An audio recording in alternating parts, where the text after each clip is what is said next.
உயிர்த்தெழுந்த இயேசு கிறிஸ்துவின் வல்லமை ஊழியங்கள் வழங்கும் வசனப் பெட்டகம். இயேசுவே கர்த்தர். இயேசுவையே தேவன் ஆண்டவரும் கிறிஸ்துவுமாக்கினார். இயேசுவே ராஜாதி ராஜா, கர்த்தாதி கர்த்தா. கிறிஸ்துவே மரித்தோர் மேலும் ஜீவனுள்ளோர் மேலும் ஆண்டவர். கிறிஸ்துவே போதகரும் ஆண்டவருமாயிருக்கிறார். வசனப் பெட்டகத்தின் இன்றைய தின கருப்பொருள் பாதுகாப்பு. கர்த்தருடைய தூதன் அவருக்கு பயந்தவர்களை சூழ பாளையமிறங்கி அவர்களை விடுவிக்கிறார். பாதுகாப்பை குறித்ததான வேத வசனங்களை பார்க்கலாம். யாத்திரையாகமம் 14:13-14 வாசிக்கிறோம்.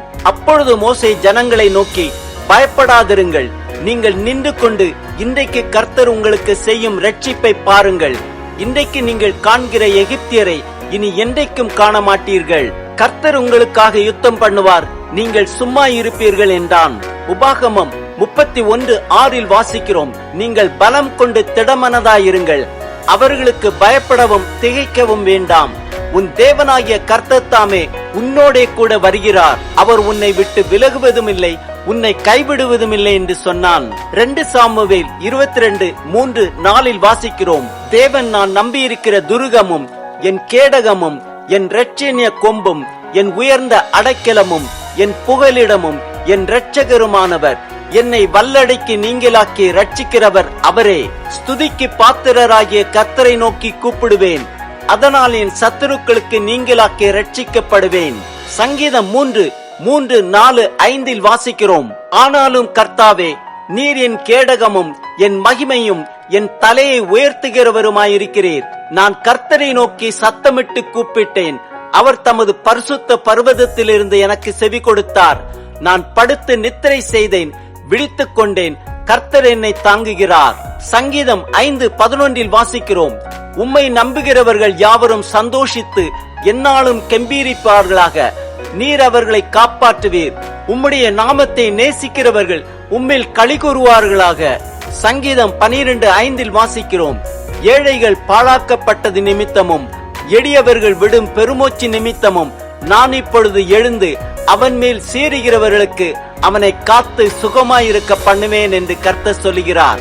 சங்கீதம் 16:8 வாசிக்கிறோம், கர்த்தரை எப்பொழுதும் எனக்கு முன்பாக வைத்திருக்கிறேன், அவர் என் வலது பார்சத்தில் இருக்கிறபடியால் நான் அசைக்கப்படுவதில்லை.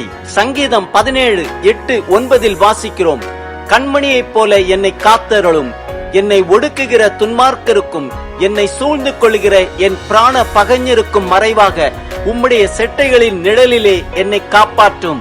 சங்கீதம் 18:2 வாசிக்கிறோம், கர்த்தர் என் கன்மலையும் என் கோட்டையும் என் இரட்சகரும் என் தேவனும், நான் நம்பியிருக்கிற என் துருகமும் என் கேடகமும் என் இரட்சணிய கொம்பும் என் உயர்ந்த அடைக்கலமுமாயிருக்கிறார்.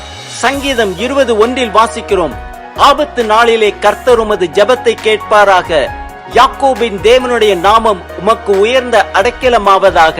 சங்கீதம் 32:7 வாசிக்கிறோம், நீர் எனக்கு மறைவிடமாயிருக்கிறீர், என்னை நீர் இக்கட்டுக்கு விலக்கி காத்து இரட்சணிய பாடல்கள் என்னை சூழ்ந்து கொள்ளும்படி செய்வீர். சங்கீதம் 34:8-9 வாசிக்கிறோம், கர்த்தர் நல்லவர் என்பதை ருசித்து பாருங்கள், அவர் மேல் நம்பிக்கையாயிருக்கிற மனுஷன் பாக்கியவான். கர்த்தருடைய பரிசுத்தவான்களே, அவருக்கு பயந்திருங்கள், அவருக்கு பயந்தவர்களுக்கு குறைவில்லை.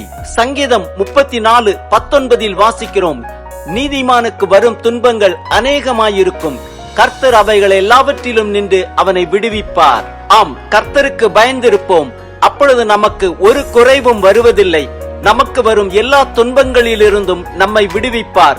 அவருடைய தூதன் நம்மை சூழ பாளையமிறங்கி நம்மை விடுவிப்பார். நான் உன்னை விட்டு விலகுவதுமில்லை, உன்னை கைவிடுவதுமில்லை என்று வாக்களித்திருக்கிறார். அவரே நம் கேடகமும் நம் மகிமையும் நம் தலையை உயர்த்துகிறவருமாயிருக்கிறார்.